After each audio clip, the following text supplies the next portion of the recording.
우리 다 함께 사도신경을 고백하겠습니다. 나는 전능하신 아버지 하나님, 천지의 창조주를 믿습니다. 나는 그의 유일하신 아들 우리 주 예수 그리스도를 믿습니다. 그는 성령으로 잉태되어 동정녀 마리아에게서 나시고 본디오 빌라도에게 고난을 받아 십자가에 못 박혀 죽으시고 장사된 지 사흘 만에 죽은 자 가운데서 다시 살아나셨으며 하늘에 오르시어 전능하신 아버지 하나님 우편에 앉아 계시다가 거기로부터 살아있는 자와 죽은 자를 심판하러 오십니다. 나는 성령을 믿으며 거룩한 공교회와 성도의 교제와 죄를 용서받는 것과 몸의 부활과 영생을 믿습니다. 아멘. 우리 함께 찬양 드리도록 하겠습니다. 찬송가 우리 218장 함께 찬양하겠습니다. 찬송가 218장입니다.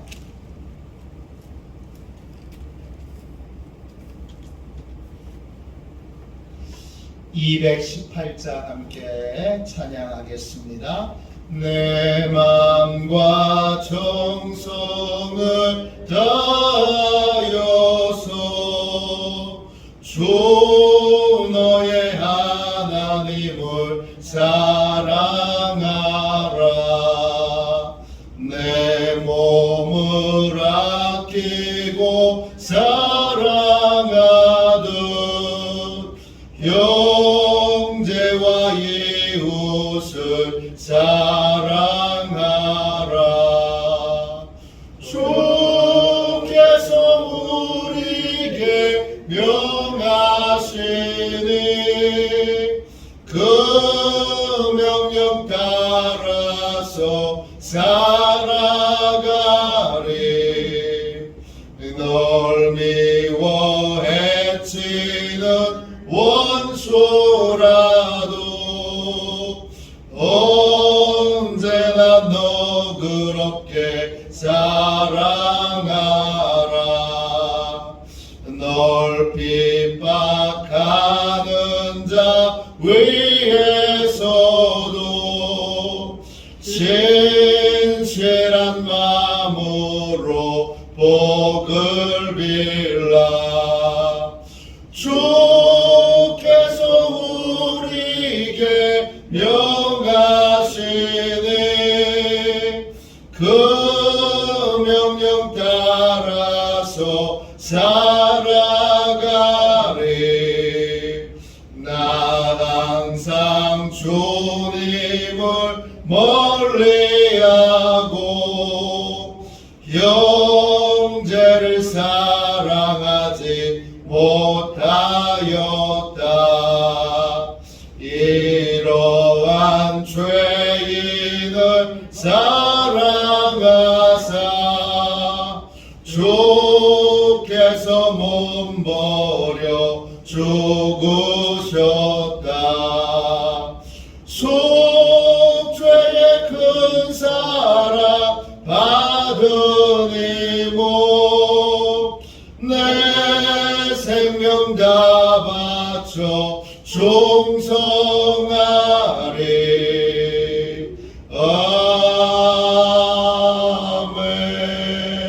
아멘. 영적 보호를 위하여 같이 기도하겠습니다. 영적 보호를 위하여 우리 이 시간 함께 기도하겠습니다. 기도합니다. 하나님 아버지, 오늘도 영적 경계선을 미리 칩니다. 나의 육과魂과 영이 오직 살아계신 성령 하나님의 지배를 받기 원합니다. 성령의 인도를 받는 내 영이 하루 종일 성령의 음성을 듣고 순종하며 행할 수 있도록 성령님께서 늘 동행하여 주옵소서. 사단이 들어올 수 있는 모든 통로에 주님의 보혈과 십자가를 세웁니다. 사단의 모든 음성들은 미리 막아주시고 내 생각과 마음과 입술을 주님의 보혈과 영광의 빛과 성령의 불로 보호해 주시옵소서. 예수님의 이름으로 기도합니다. 아멘. 하나님 말씀 같이 보겠습니다. 로마서 12장 2절입니다. 로마서 12장 2절입니다.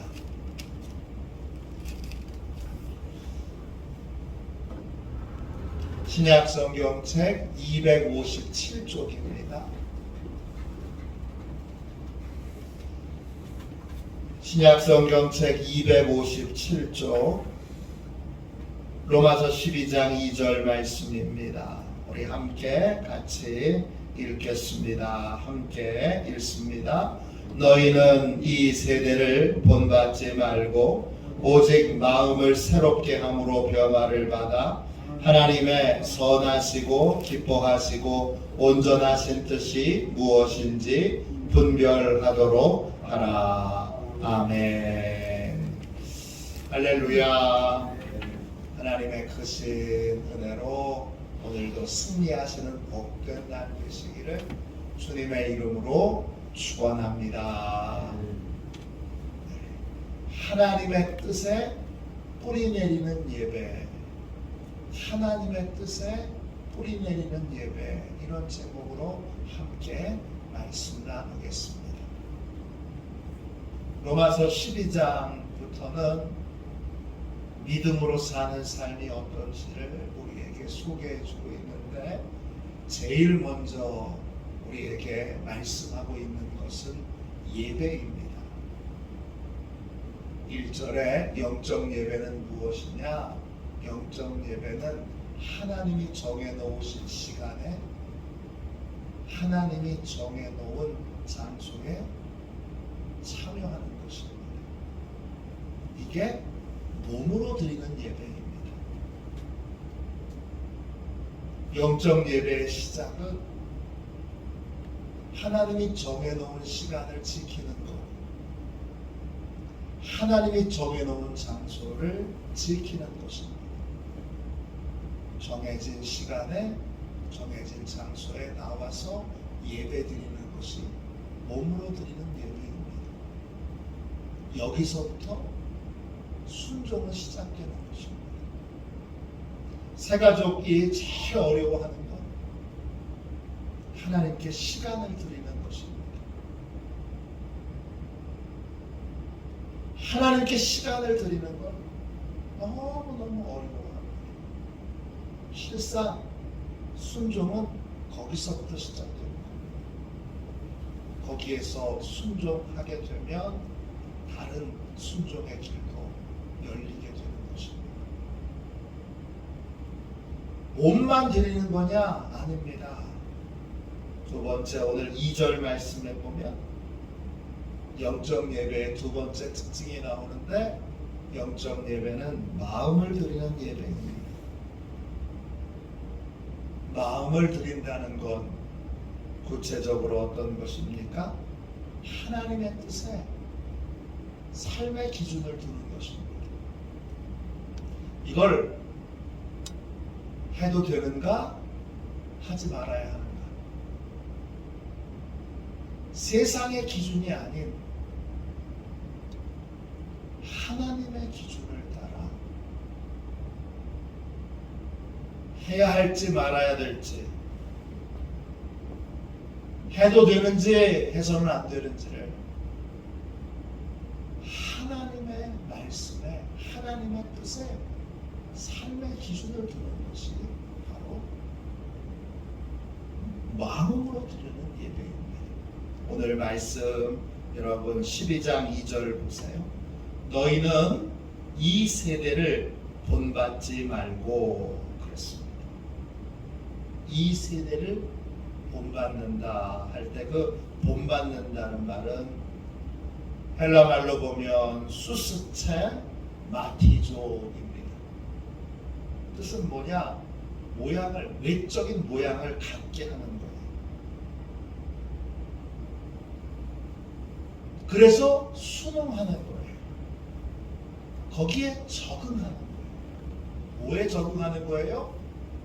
이 세상에, 이 세대에, 지금 우리가 살고 있는 세대에, 이 세대의 사람들이 말하는 거, 사람들이 생각하는 거, 사람들이 원하는 거, 사람들이 기대하는 거에 삶을 맞춰서 살면, 그러면 그 사람들의 모양이 나와요.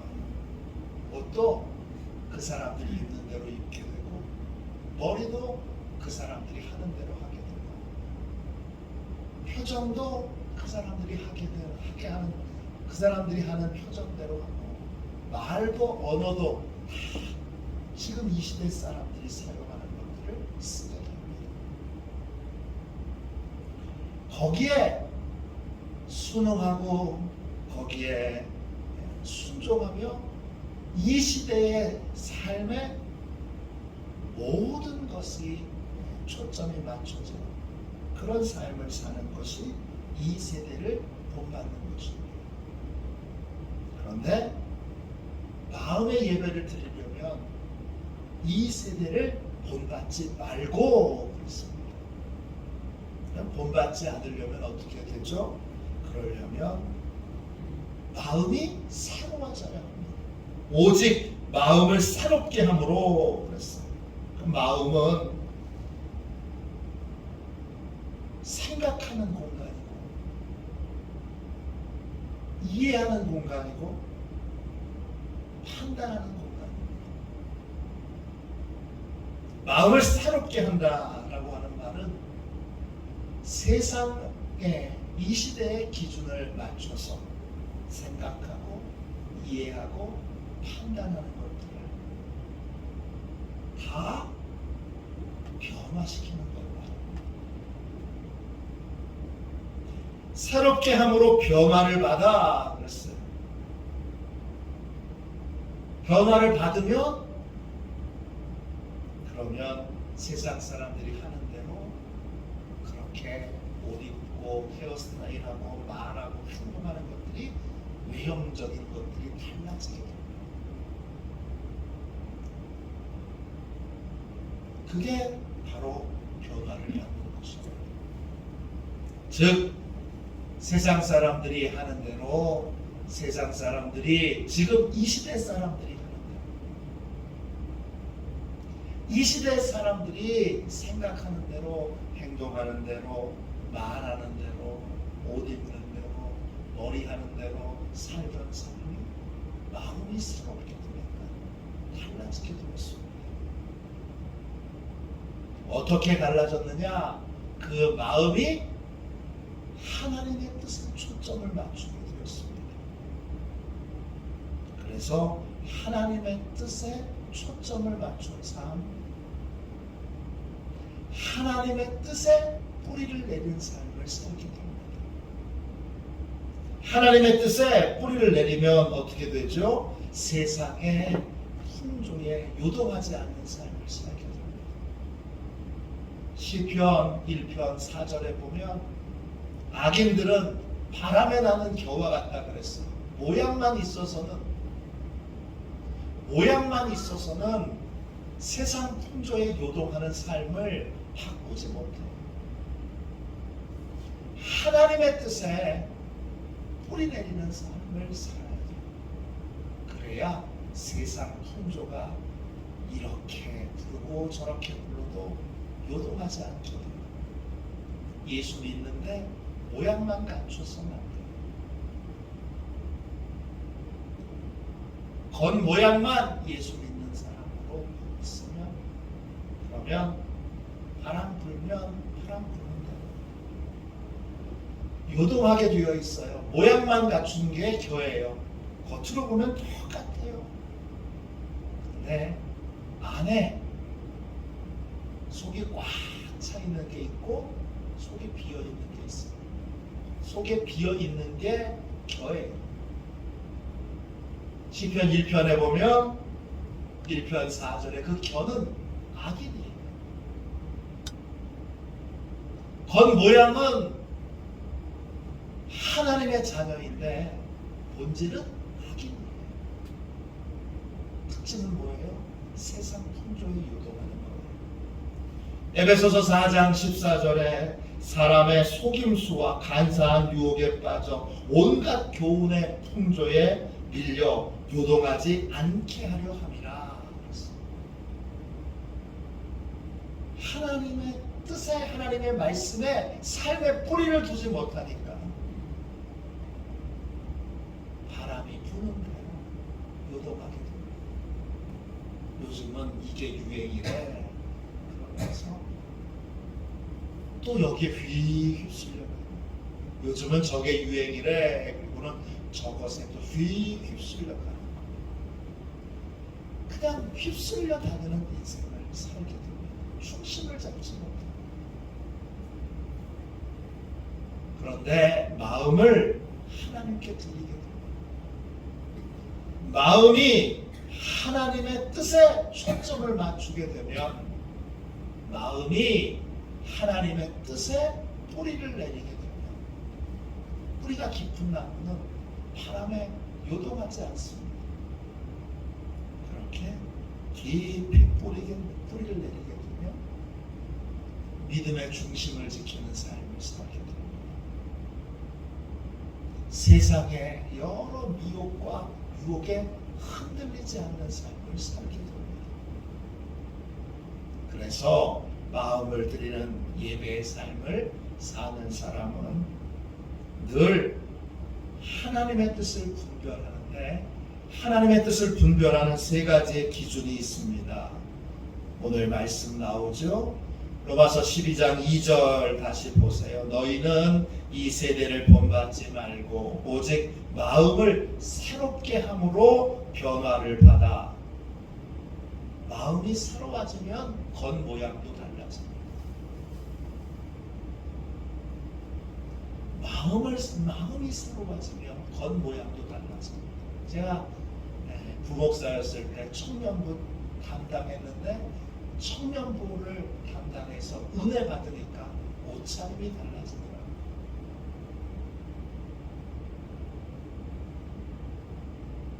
옷차림이 달라져요. 예배드리러 와도 좀 심한 옷을 입고 오던 청년들이 은혜 받으니까 옷차림이 달라져요. 말투가 달라지고 사용하는 언어가 달라져요. 표정이 달라지고 그리고 목사님과 또 다른 성도들을 대하는 태도가 달라집니다. 그게 변화입니다. 그 변화의 중심은 그 마음이 하나님의 뜻에 초점을 맞추는 건데 그 하나님의 뜻을 분별하는 세 가지의 기준이 있어요. 뭐지요? 계속 읽어볼게요. 하나님의 선하시고 기뻐하시고 온전하신 뜻이 무엇인지 분별하도록 하라. 하나님의 뜻에 뿌리를 내린 마음, 하나님의 뜻에 초점을 맞춘 마음은 항상 분별하여 점검하고 확인합니다. 이게 내 마음에 있는 것이 하나님의 뜻인가 아닌가. 누군가 나한테 조언을 해주면 이것이 하나님의 뜻인가 아닌가. 이걸 분별의 기준은 세 가지예요. 첫째는 뭐예요? 첫째는 뭐죠? 하나님의 뜻은 선해요. 선하다는 건 헬라말로 아가토스예요. 뜻에 이기심이 없는 이런 뜻이 있습니다. 이게 하나님의 뜻이면 나한테만 유익이 되지 않아요. 다른 사람에게도 유익이 돼야 돼요. 때때로는 이게 하나님의 뜻이면 나한테는 유익이 안 돼도 다른 사람에게는 유익이 돼요.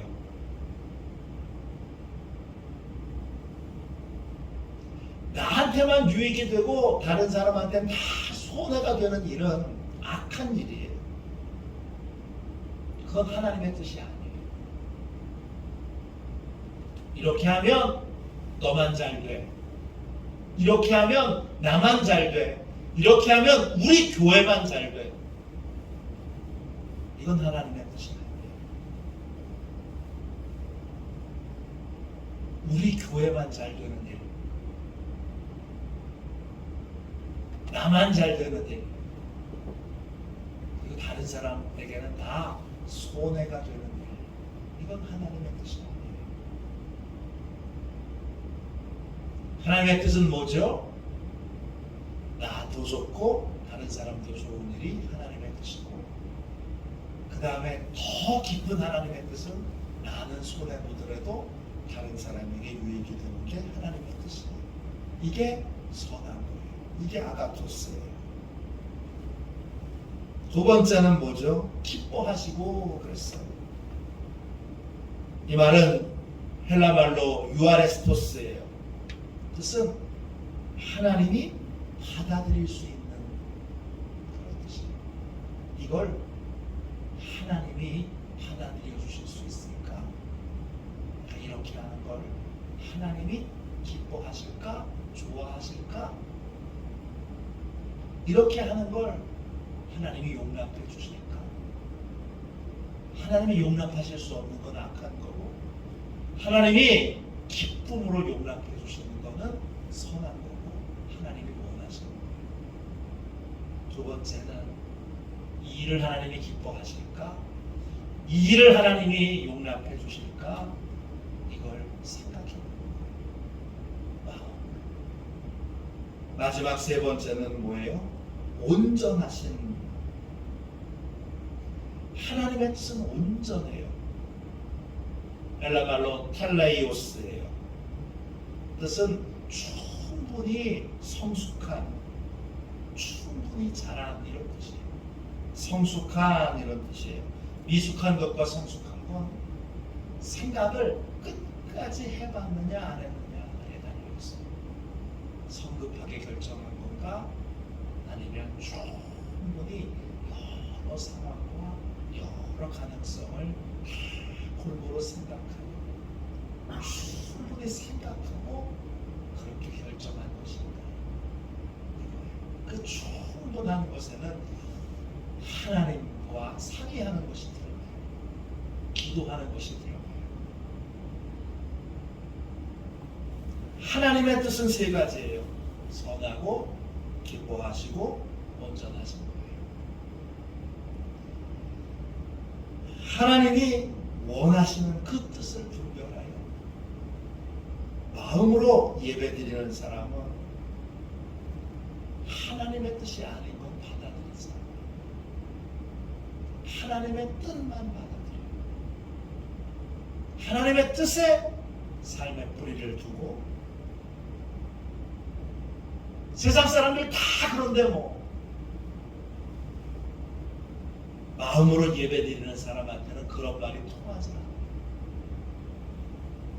마음으로 예배드리는 사람에게는 그러한 논리가 통하지 않아요. 세상 사람들 다 지옥 가면 너도 지옥 갈 거야? 이거예요. 세상 사람들이 다 심판받으면 너도 심판받을 거예요. 이거죠. 하나님의 뜻이 중요한 거예요. 그래서 이게 하나님 보시기에 선한가?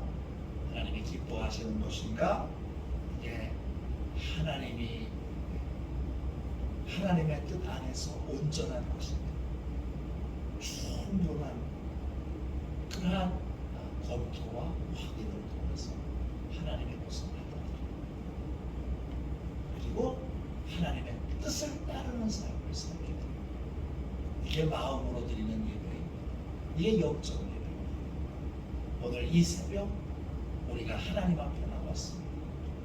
하나님께서 우리 모두에게 영적 예배를 드릴 수 있는 마음을 새롭게 하시는 은혜를 주셔서 이제는 세상 기준이 아닌 하나님의 뜻에 삶의 초점을 맞추고 하나님의 뜻에 뿌리 내리는 복된 삶을 사는 그러한 마음의 예배자들이 다 되시기를 주님의 이름으로 축원합니다. 기도하겠습니다. 자비로우신 하나님, 복되고 귀한 이 새벽에 주님 앞에 간절히 기도합니다. 하나님께서 이 새벽 큰 은혜 내려주셔서 주님, 우리가 몸으로도 하나님께 예배드리고 생각과 판단의 중심이 되는 마음으로도 하나님께 예배드리게 하여 주옵소서. 우리의 심령을 감찰하시는 주님, 우리의 마음이 하나님께 연락되기를 원합니다. 우리의 생각이 하나님께 연락되기를 원합니다. 주여 축복하셔서 귀한 은혜가 이 새벽 부어서 우리가 오직 하나님께만 초점을 맞추는 복된 예배를 드리게 하여 주옵소서. 화도 시온교회를 축복하셔서 오직 하나님을 기쁘시게 하는, 하나님이 원하시는 그러한 선하고 기뻐하시고 온전한 뜻을 이루는 복된 교회가 되도록, 복된 성도들이 되도록 축복하여 주옵소서. 거룩하신 예수님의 이름으로 간절히 기도하옵나이다.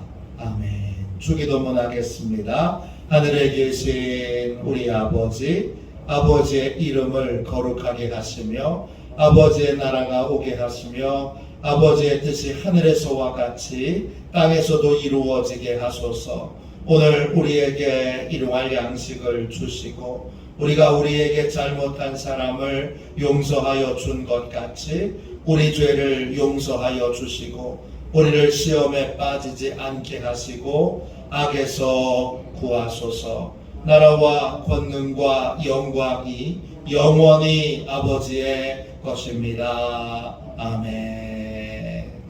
우리 설교 능력을 위하여 같이 기도하겠습니다. 설교 능력을 위하여 같이 기도하고, 오늘 수능 시험이 있는 날입니다. 우리 3명의 시험을 보는 귀한 친구들 한 사람 한 사람 하나님께서 임재하여 주셔서 처음부터 끝까지 하나님이 은혜 베풀어 주시도록 오늘 이 새벽에 뜨겁게 기도하겠습니다. 두 번째, 오늘 전도가 있는 날입니다. 하나님께서 우리의 전도를 사용하셔서 영혼을 구원하여 주시도록 기도하겠습니다. 마지막 세 번째로, 하나님의 뜻에 뿌리 내리는 교회, 하나님의 뜻에 뿌리 내리는 성도들이 되도록 마음으로 예배드리도록 우리 뜨겁게 기도하겠습니다. 마지막으로 우리 아픈 분들, 또 군복무 중에 있는 형제들을 위해서, 특별히 아픈 분들을 위해서, 육체가 아픈 분, 또 마음이 아픈 분, 하나님이 치료해 주시도록 기도하겠습니다. 설교 능력을 위하여 같이 기도하고 이 제목으로 우리 뜨겁게 하나님 앞에 기도하도록 하겠습니다. 우리 설교 능력을 위하여 같이 기도하겠습니다. 하나님 아버지, 이중구 목사님과 조지의 사모님에게 건강과 지혜를 주옵소서. 목사님께서 말씀을 준비하기 위해 하나님께로 나아갈 때 하나님의 긍휼과 자비를 목사님의 마음에 가득 부어주시고 꼭 전해야 할 하나님의 말씀을 준비하도록 날마다 충만한 영감을 더하여 주옵소서. 말씀이 선포될 때 회개의 역사, 심령의 변화, 삶의 변화가 일어나게 하옵소서. 말씀을 선포하시는 곳마다 100배, 60배, 30배로 열매 맺게 하옵소서. 지혜, 지식, 가르치는 은사, 예언의 은사가 풍성하게 하옵소서. 말씀을 연구할 수 있는 충분한 시간과 여유, 그리고 장소를 주옵소서. 목사님의 말씀이 불이 되게 하시고 영과 혼과 골수를 쪼개는 놀라운 능력으로 나타나게 하옵소서. 목사님의 말씀을 통해 치유의 능력이 나타나 영혼과 육체를 치유하게 하소서. 선포된 모든 말씀은 반드시 책으로 만들어져 전 세계 사람들에게 양육 교재로 활용되게 하옵소서. 아멘. 우리 두 손 들고 함께 주님 세 번 부르짖어 간절히 하나님 앞에 기도하겠습니다. 기도합니다. 주여, 주여.